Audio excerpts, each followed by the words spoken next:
In an attempt to bring rain to their land in previous centuries, the Native American Indians of North America performed various rituals and dances. During the American Civil War of the 1860s, it was observed that periods of rainfall would often follow the dense smoke and dust which rose into the atmosphere after major battles. From this background emerged Charles Hatfield and a tradition of rainmaking which he practiced in the early 20th century. Despite many successes, Charles Hatfield is largely remembered today for the results of his rainmaking work for the city of San Diego in the winter of 1916. This gentleman, kind of a self-proclaimed chemist and other questionable things such as engineer and cattle salesman, whatever it was, he made an offer to the city councilman in early 1916 in order to end the drought season that had besieged the city and the county of San Diego. He offered for $10,000 to provide sufficient water to the county to fill the reservoirs. And finally, after many offers and counteroffers from both parties, that is the city council people and Mr. Hatfield himself, the city took his word and accepted a $10,000 contract, which was to be payable in two parts.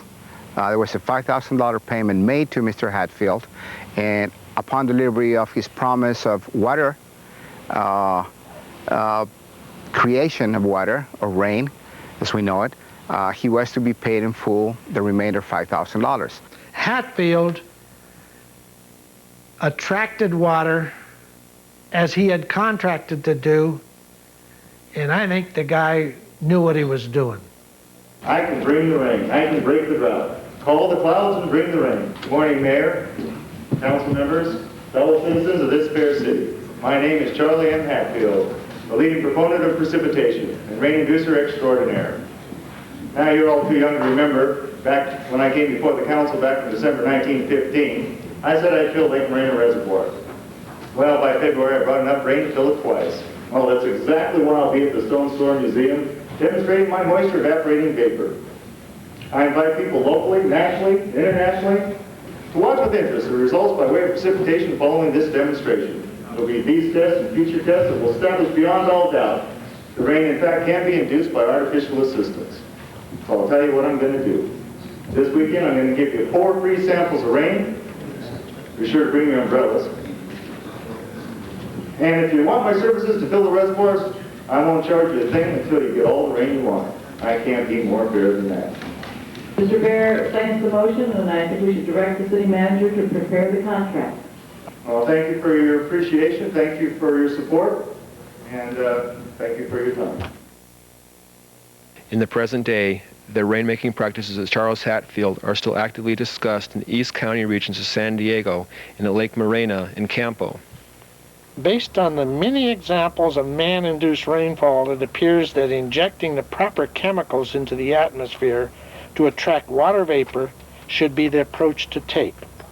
Hatfield chose to set up operations atop the family windmill. This was his laboratory. He experimented with many different chemicals with little success. He chose not to give up and probably got hold of a chemistry book that set him in the right direction. The town where he grew up hired rainmakers with not any particularly great success, and it impressed Charlie quite a bit. He got to help one of them, and it stayed in his mind for a long time. He's only about 12 years old then. So when they get out to the west coast here, due to the drought and everything, that the whole outfit in Kansas picked up and left. They had to come get a job in California. This is the chemical that Hatfield used.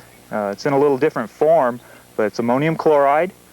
And what I'm going to do is burn a little bit of this. At 800 degrees, it sublimates, and it forms a crystal lattice structure that allows water vapors to form or condense. Ammoniac is a godsend. It sublimates, turns directly from solid to a vapor form at 600 and something Fahrenheit. Well, that's the temperature of hot cider. Any old wood fire is that hot. This ammonium chloride, it's a white powdery substance. and it's in different forms. During Hatfield's days, it was probably known as sal ammoniac. It was used in shops where they did metal work as a pickling agent. And there are reasons why we know that this is what Hatfield used. Mainly, its availability. He was able to purchase this ammonium chloride without being noticeable because it was in such wide use at the time. I'm convinced that that's what he did use, and I've in many write-ups have pointed this out. One, it was always a secret when he got where he was going, and he had plenty of stuff, and he never carried any large load of stuff with him. Therefore, it had to be there in commonplace, like common table salt. And the sal ammoniac is found in every blacksmith shop, which there was in those days. If you got anywhere you had horses, you had horseshoers, and the sal ammoniac is used for cleaning metals when you want to cold weld them with a hammer. And that way he could keep his secrecy as to the secret chemical formula without anyone really knowing. Well, he discovered this when he was about maybe 19 years old while living on his dad's farm near Glendale. And if you'd take a notebook and go around jotting down all the farm chemicals on there, only one is of any value, and that's the sal ammoniac in the old farrier shop. When Hatfield was doing his experiment for that 26 days, while he was burning this stuff, he starts just before a cyclonic circulation comes in and starts burning this. And in San Diego, they did have an unusually high amount of rain.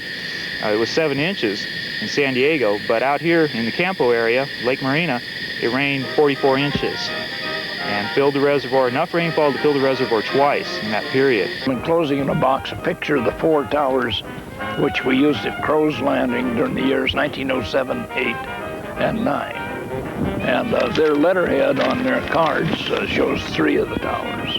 In regards to cloud seeding using silver iodide crystals, these experiments will have a slight degree in causing precipitation over a limited territory. When the Hatfield system is put into operation, we never fail to have some rain, not to exceed a 6th day.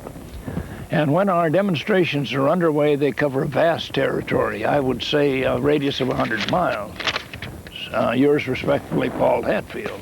Apparently there was a shortage of water in the dams, and since he was a rainmaker, he went down there to sell his wares, and they come to a contract for $10,000 if he could fill the Moreno Reservoir up to full during the year of 1916. This was agreed to, and they had a contract. So Hatfield and his brother set up towers to the side of Moreno Dam where they wanted to do their cloud seeding. He had a weird way of charging. He would charge nothing for the first 3 inches and then $1,000 an inch from there on out.